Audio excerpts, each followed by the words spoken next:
शेरे बांगला एके फजलुल हक शहीद सोहरावर्दी मौलाना भासानी मणि सिंहेर प्रति आमादेर विनम्र श्रद्धा।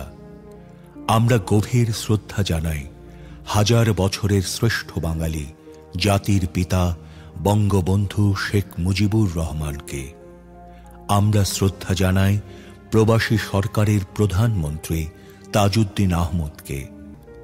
आमादेर विनम्र श्रद्धा रइल 30 लाख शहीद और 5 लक्ष निर्यातित मा बोनेर प्रति। आमरा श्रद्धा जानाई वीर मुक्तियोद्धादेर जारा स्वाधीन बांग्लादेश सृष्टि करते शहीद हয়েছেন।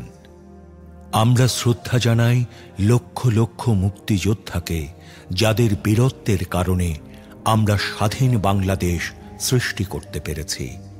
आमादेर गभीर श्रद्धा रइल 71 सालेर সেই জনগোষ্ঠীর প্রতি যারা সীমাহীন কষ্ট ও নির্যাতন ভোগ করে মুক্তিযুদ্ধের প্রতি অনুগত থেকে মুক্তিযোদ্ধাদের সর্বাত্মক সহযোগিতা দিয়ে স্বাধীন বাংলাদেশ সৃষ্টিতে ভূমিকা রেখেছেন। আমি আব্দুল মান্নান চৌধুরী মান্নান, মরহুম শর্মিয়া চৌধুরীর ছেলে। আমার মাতার নাম সগিনা বেগম। গ্রাম হচ্ছে বোয়ালখালী থানা উপজেলা সরান্দি বিনওয়ান জালাল চৌধুরী চৌধুরীর পুরন বাড়ি। আমি তখন বয়স ছিল 15 থেকে 16 বছর। আমি ক্লাস 6-এ পড়তাম। আমি যা দেখেছি যুদ্ধের সময় তা বর্ণনা করতেছি। মুক্তিবাহিনী আমাদের ঘরে ছিল। যখন ইন্ডিয়া থেকে ট্রেনিং নিয়ে আসছে তখন আমার ঘরের পাশে একটা ঘর খালি ছিল, পরিবেশগুলো চন্দ্রকোনা ছিল। ওই খালি ঘরে মুক্তিবাহিনী জাতগুলো এখানে পশ্চিম জনদ্বীপে মুক্তিবাহিনী ছিল, সব ওইখানে থাকতো। এদেরকে আমরা খানা দিতাম, লাকড়ি এনে দিতাম, তরকারি এনে দিতাম, খানা পিনা আনতাম। রাত্রেবেলা সব এরা ঘুমাইতো, দিনের বেলা সব সামান আমরা ওই বাগিচায় নিয়ে চলে যেতাম। আর যদি রাজাকার পাঞ্জাবিরা আসে আমাদেরকেও ধরে নিয়ে যাবে, সেই ভয়ে সকালে ওইখানে রাখতাম, রাত্রে সন্ধ্যের সময় আবার ওইগুলো নিয়ে ঘরে আসতাম। আমার মা, আমার বড় ভাই মরহুম তৈব আলী, আমার ভাই, আমরা সবাই এদেরকে সাহায্য করছি। আপনি কারা কারা ছিল সেটা জানেন? জানি, এটা জানি, বলতে পারবো। বলেন। কমান্ডার ছিল মরহুম সোলেমান, কমান্ডার বশর, কমান্ডার লতিফ কমান্ডার ছিল গৌরব পান্ডার।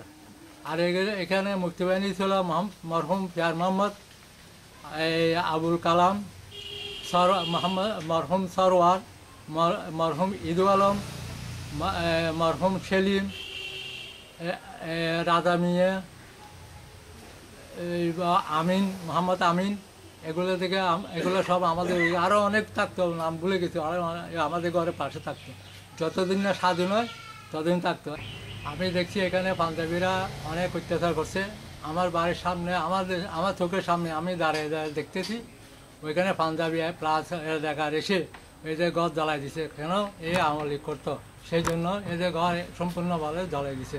ছোট ছেলে তা হওয়ার সত্ত্বেও আমাদেরকে পাঞ্জাবিরা এবং রাজাকারেরা চাষ করতো। একদিন ওই মুন্সিয়ারে গেছিলাম, ওইখানে আমাকে মুক্তি রাজাকার ধরে ফেলছে, বলতে তুমি যখন ওই যুদ্ধ চলতেছে তখন বলতে বোয়ালখালীরা এখানে সেকেন্ড ইন্ডিয়া, পশ্চিম চরণদ্বীপ বা চরণদ্বীপে যে কোনো মানুষ যদি অন্য জায়গায় দেখতো বলতে যে তুমি মুক্তি পাইনি, ওখানে ধরার একটু বাহন একখান বিপদে ফেলতো। অনেক নির্যাতন করছে। কিরকম নির্যাতন? নির্যাতন করছে,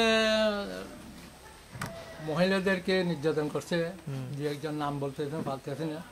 আর ওই মানুষ ধরে নিয়ে দূরে হাকি হওয়ার ড্রেস থাকতো। কি অনেক লোক আমাদের ওইখানে চন্দ্রকোনা ফেব্রুয়ারি মেলে কাজ করতো, এদিকে ড্রেস দিতে হাকি করে ড্রেস। আমার একটা স্যারের তো বোনের জামাই একে ধরে নিয়ে গেছিলো, কোনো একটা সাহায্য করছে চিনতে, বলতে যে মুক্তি পাইনি না, এবং ওইখানে কাজ করে এই আবুল কাবুল বলে নিয়ে গেছে। আরেকটা ছিল চৌধুরীর হাটে ইনুস সাজাগর বলতো, এত লম্বা চুল ছিল। এই দিকে রাজাকারে দৌড়ে নিয়ে যাচ্ছে। যখন দৌড়ে নিয়ে যাচ্ছে বলতেছে তোমার বাবা আছে ঘরে? আমি বলতেছি আছে। বলবে যে আমাকে মাফ করার জন্য এই রাজাকারে আমাকে এখন নিয়ে যাচ্ছে, একটা টানতে সিগারেট গায়ের মধ্যে লাগাই দেয়, একটা টানতে একটা গায়ের মধ্যে লাগাই দেয়।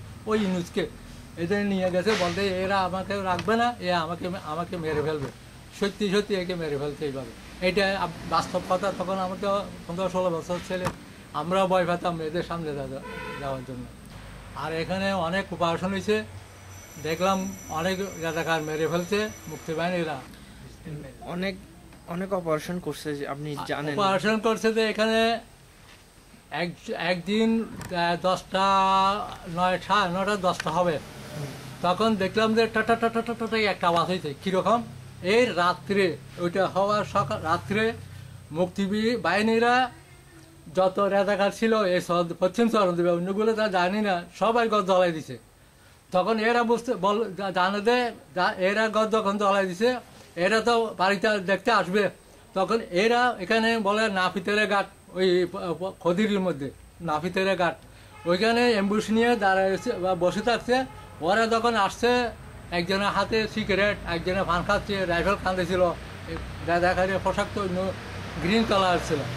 টাটা টাটা টাটা যখন মারছে, বলতেছি যে পাঞ্জাবি আসছে, আমাদের এখানে হয়তো পাঞ্জাবি আসছে, রাজাকার আছে, পরে বলতে বলছে জানতে পারছি যে ওইখানে গিয়ে প্রায় 10-15 জন মারা গেছে।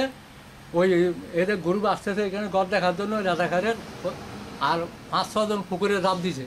যারা জাপ দিছে এদেরকে ধরে আনছে, ধরে আনে এখানে ফজুয়া বলে একটা জায়গা আছে, ওখানে নিয়ে মেরে ফেলছে।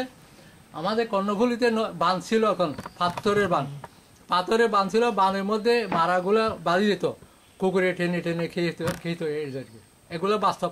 এমনকি ওইতে যখন যেদিন স্বাধীন হয়েছে, ওই দিন আমি এদেরকে স্ট্যান্ড নিয়ে চালাইছি, এইভাবে এসআলআর চালাইছি, রাইফেল চালাইছি, এদেরকে নিয়ে আমাদের যে স্বাধীন হয়েছে খুশি হয়ে গেছি, এরকম ছিল।